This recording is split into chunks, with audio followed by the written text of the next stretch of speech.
Hello there, men, and welcome to the Masculinism Movement channel, a place for men to be empowered in their masculinity in the anti-male age. I'm your host, Brian Krall, and today I'm going to be mansplaining to you about what to do when all hope is gone.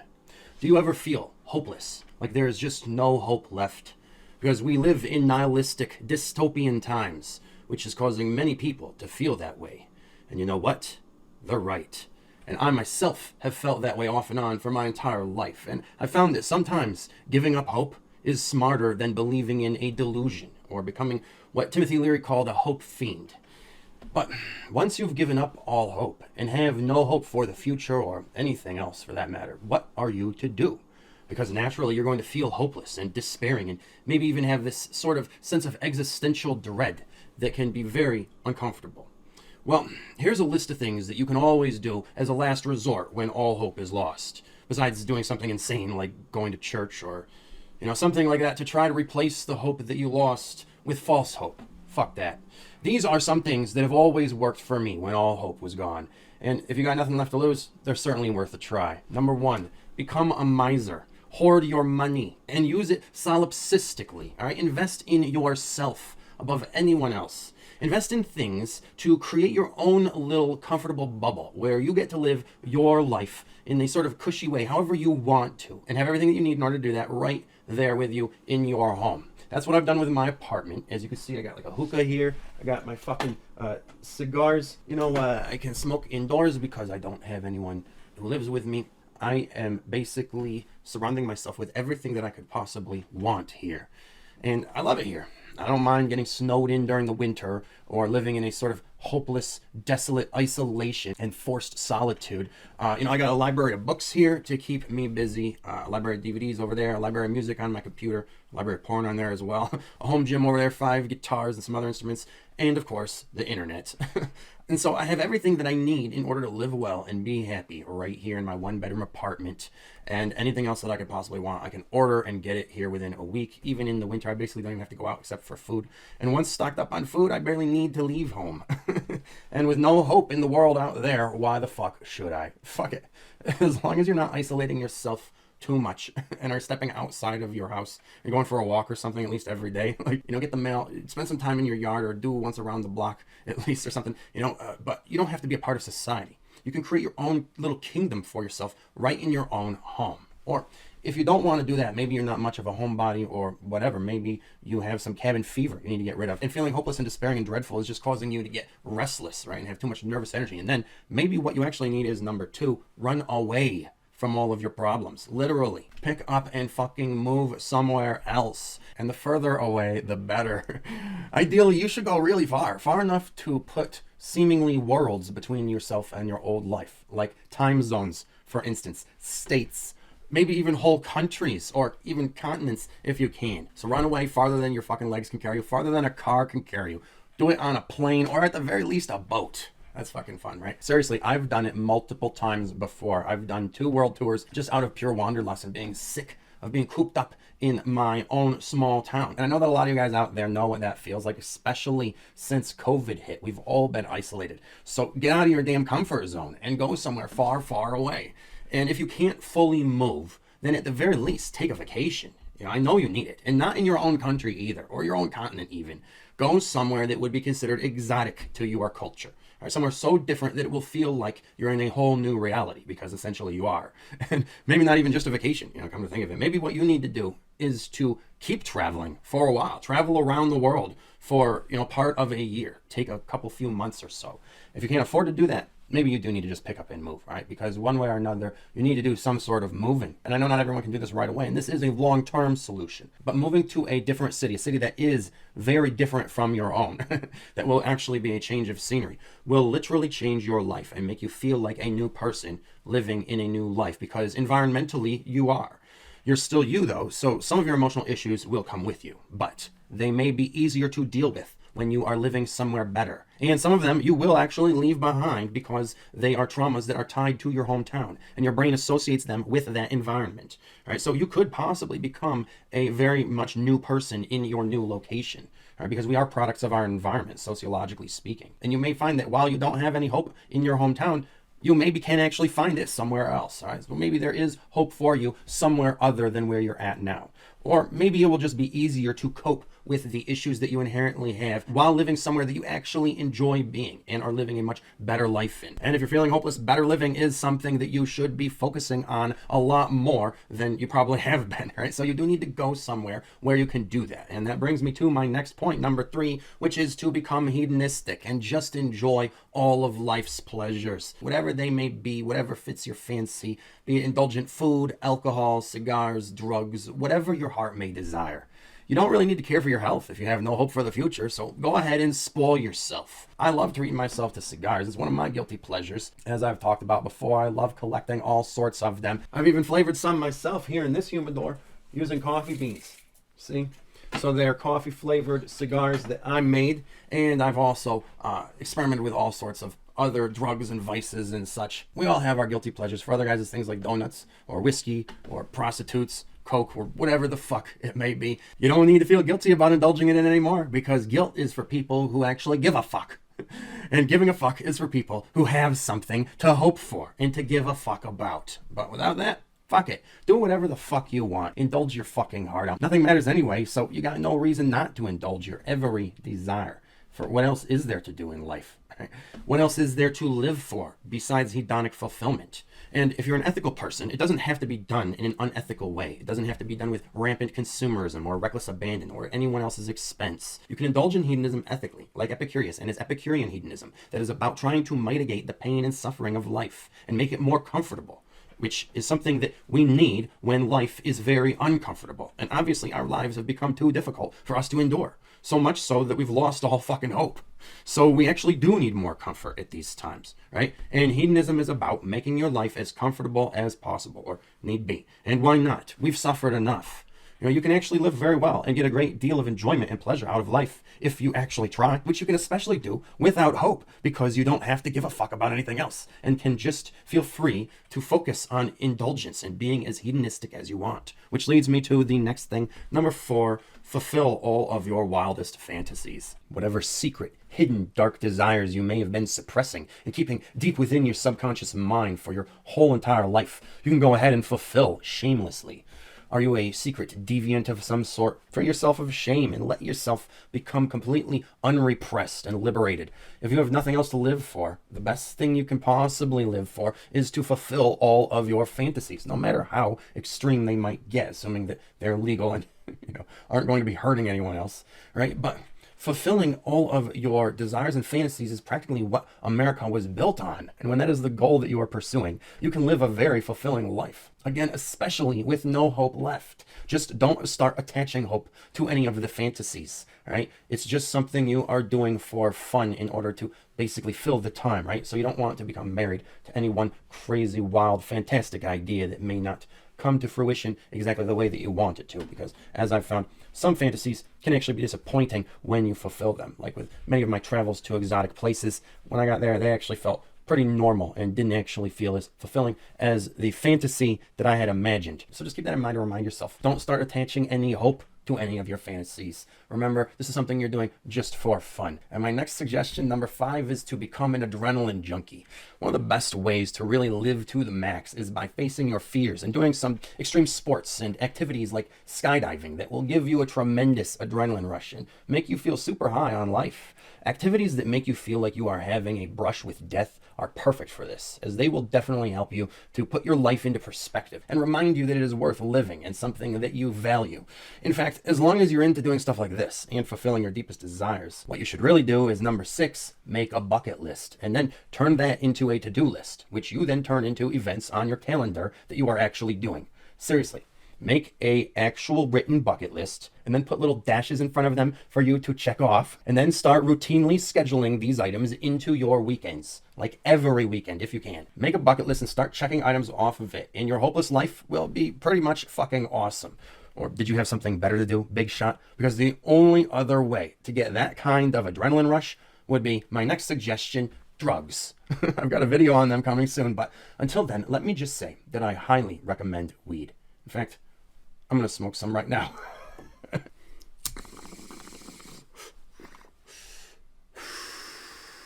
Oh, yeah. That's good stuff. Fuck yeah.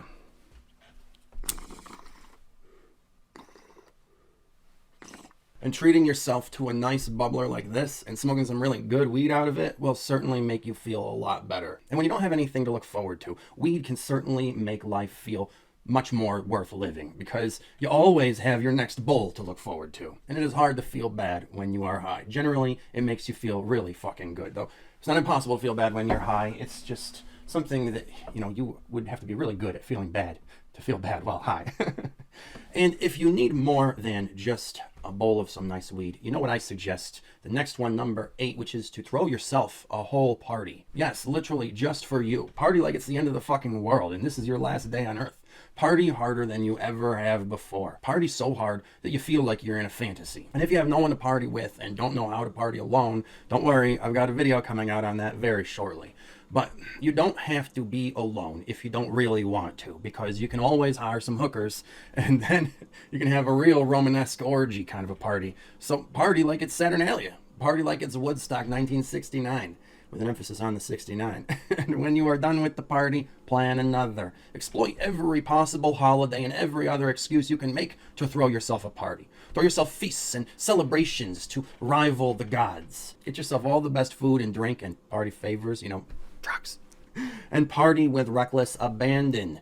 Party with the kind of reckless abandon that one can only derive from nihilistic hopelessness. And if you party hard enough and alter your consciousness enough, this nihilistic reckless abandon will lead to a state of pure ecstasy. And then after you come down and the party is over, plan an even bigger and better one. If you have nothing else to look forward to, you can always plan a party. And no, you don't need any other reason to party besides that you fucking want to.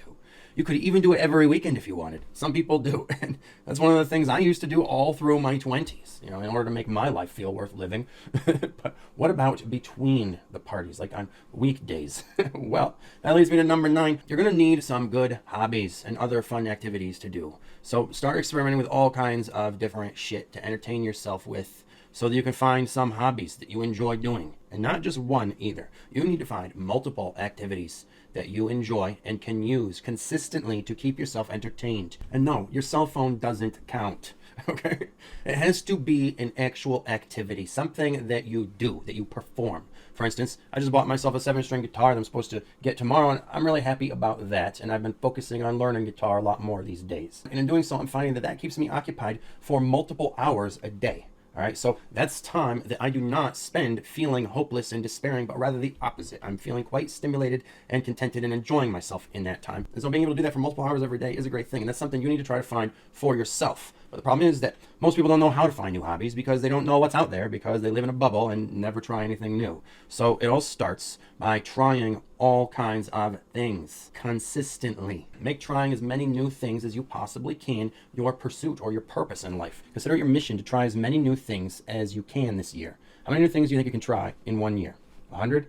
That would be a couple per week. That seems doable, right?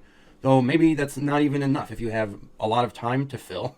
What about doing 250 or 300 in a year? That would be almost 1 per day. You think you could do that? Because that would certainly make your life much more exciting, wouldn't it? And thus, again, take you away from that sense of hopeless despair. It will give you a mission to accomplish every day, and that would give your life some sense of meaning and excitement. So give it a try, and don't give me any kind of stupid excuses, all right, to be lame and stuck in your comfort zone anymore. You've got nothing to lose except your shitty fucking attitude. Don't you want to stimulate yourself and try to enjoy your otherwise pointless and meaningless life? Of course you do. So here are some of the activities that are some of my top daily go-tos for filling the void of emptiness in my dark, desolate, decrepit, despairing, doomed existence. The one thing that I love most is number 10, cooking. Since I have to eat several times a day anyways, I might as well make a thing of it and enjoy myself. And it's something I think everyone should know how to do, and really helps keep your mind occupied with pleasant thoughts and sensations. And eating is a very indulgent thing as well, not just to your senses, but in how it physically nourishes you. And it can certainly make you feel better than you did before eating. And one of the things that I did recently that I'd always wanted to do was cook using a whole animal, or pieces from all parts of the animal, including all the organs and even the head. And so this past winter, when I was feeling depressed and dark and dreary and needed something engaging to do, and something to warm up cold in the core of my bones from the winter, I decided to check that one off of my bucket list. I went to the butcher shop and got everything I needed and made a special winter soup that you can actually see me doing by clicking the link below. And it was a really great experience that warmed me up in mind, body, and spirit, so to say, and it lasted me the whole long, cold, dark winter. And having that sort of comfort food that just warms your soul is something that is so essential in these times, like winter time, for instance. And why not make food that both indulges your senses and nourishes you and makes you feel physically better than you would have otherwise? You know, there's a reason why they call some foods comfort foods, because they are actually physically comforting. The problem is that many people mistake junk food for comfort food, and they will sometimes mistake like the food coma that you go into when you've overindulged on junk food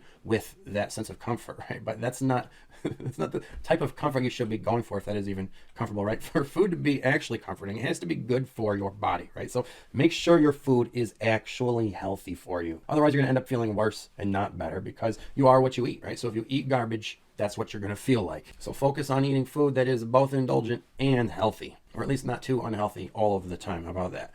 And the next one, number 11, probably my favorite thing of all time, is movies. If you really need to escape reality, good movies are one of the greatest escapes. Besides drugs, though, they're in a sense better because it's safer, right? You can't go wrong with watching a movie, even if it's bad, right? It's not gonna be the same as like taking a bad drug, for instance. Though you could certainly choose a really horrible movie that leaves you with things you can't unsee. But maybe what you need is to, next chance you get, kick back with enough snacks to last a while and have a movie marathon. It's pretty much impossible to feel bad while watching a fun movie, especially a good comedy. Some of my top picks for when I'm in the worst mood and need a really hardcore laugh out loud comedy are films like This Is the End, Get 'Em to the Greek, Knocked Up, This Is 40, Hot Tub Time Machine 1 and 2. I actually like 2 even more than 1. 50-50, or for dark comedies, Snatch, and of course its companion Lock, Stock, and Two Smoking Barrels. Or for horror comedies, Dale and Tucker vs. Evil, The Final Girls, or the Foo Fighters metal album movie Studio 666. Those are all really amazing comedies that are perfect for having a solo party. So definitely add those to your movie list and watch them whenever you need to have fun or just need a laugh. And I'll actually be doing a whole series on movies pretty soon, so stay tuned for that. But then of course I also have to talk about number 12, books. My other favorite thing, also a very great escape. Some say better than movies, and it depends on the book, of course. There's certainly trade-offs between books and movies. If you're feeling hopeless, I recommend the absurdist and nihilistic literature of Camus and Sartre. Books like The Wall, The Stranger, The Myth of Sisyphus. I think you'll really appreciate and enjoy that type of book when you are in that kind of hopeless and nihilistic mood, and you may find it oddly comforting. I sure do. But not Nietzsche, okay? Fuck that guy.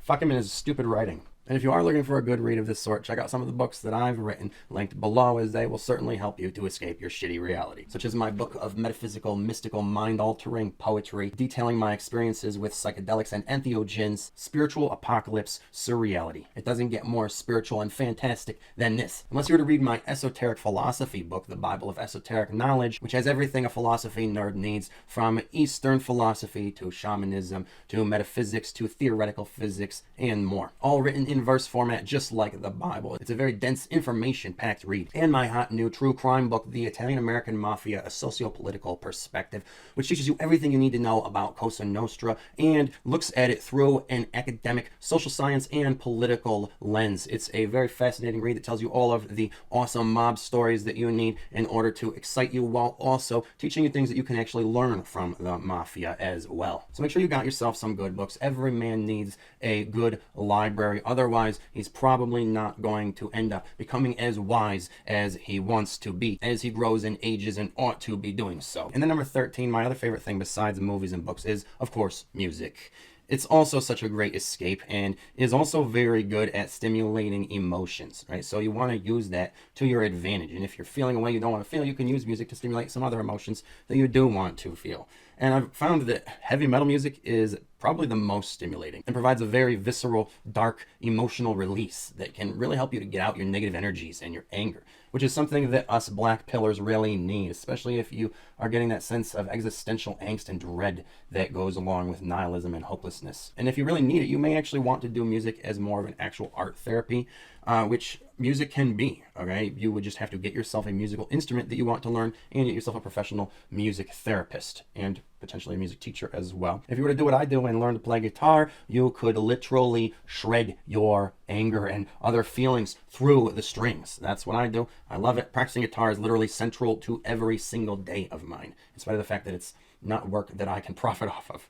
All right, but that's what I want to be doing, so that's what I do. I love it.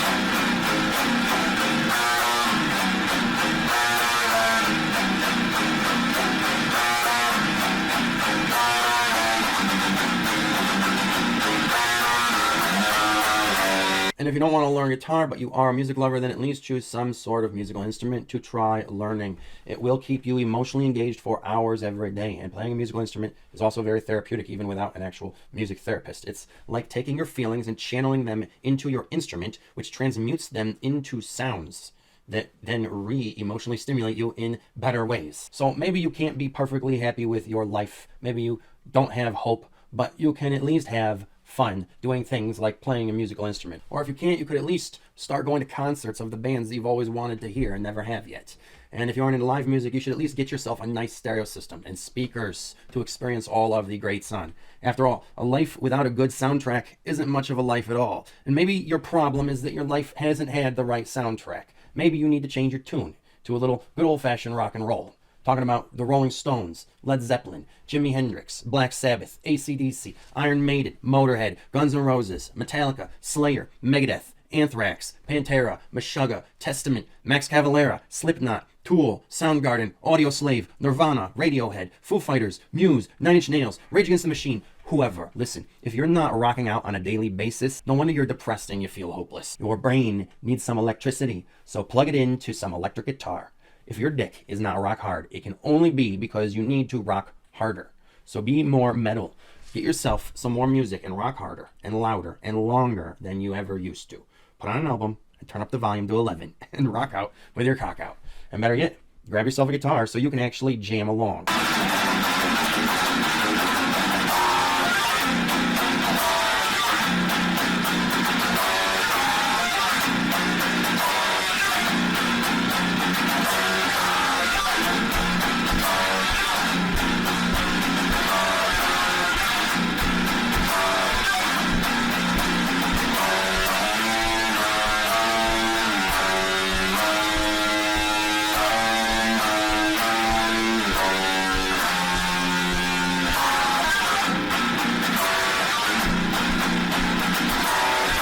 The 7-string I just bought myself is something I always wanted ever since I was a young kid. And if you're feeling depressed, hopeless, and horrible, it's time to start doing these kinds of things for yourself. Treat yourself and start doing stuff for you that you've always wanted to but never have. Be it getting some new gear to jam out on, or a new entertainment system, or whatever the fuck it may be. Live your life to the max while you still fucking can. Because the end is nigh, motherfuckers. And if you don't have enough energy to rock, stay tuned for my video I'm putting out soon on rallying. And if that's still not enough for you and you are still feeling hopeless, there's always more and more drugs. Specifically, the non-recreational kind this time. I'm talking about psychedelics. Now, I know what you're probably thinking. What does that mean, non-recreational? That means we aren't using them to have fun and party and just simply produce pleasure chemicals in our brain. These are drugs that we use in order to accomplish something psychologically, to discover hidden parts of ourselves, or to work through certain emotional blockage, or to go on some sort of a metaphysical inner journey through our subconscious of some sort, as you would with a traditional vision quest with peyote, or to have some sort of shamanic death and rebirth experience as you would with ayahuasca. When I was in my 20s, I actually practiced shamanism and would have these kinds of experiences periodically throughout the year. So I never had much emotional baggage that I hung on to for very long before working through it in one of my psychedelic sessions, as I detail in my book, Spiritual Apocalypse. So maybe what you really need is a vision quest and a full spiritual rebirth. You read more about these types of things in my book, and look forward to the video that I'm going to be putting out on drugs and psychedelics in the near future. So you can stay tuned for that and the next videos that are going to be coming out, which are on motivation and rallying. But otherwise, that concludes this video. Thanks for listening. I hope I mansplained that good enough for you. If you like what you heard, please click the like button. And if you feel you gained some value from this video and would like to give some back, please do so with the PayPal link below, because your support helps fund me doing this work and fight the good fight for men like you. And if you're really feeling hopeless, I highly recommend that you get yourself a copy of the Bible of Esoteric Knowledges. That will definitely indulge your intellect and give you a sense of meaning that you need in life in these types of times. All right, it's on sale for a special price now, along with my other books, so be sure to check out those links below. And otherwise, you can stay tuned for my next video coming out soon, which will be on motivation. And until then, take care of yourselves, men, because no woman out there is going to.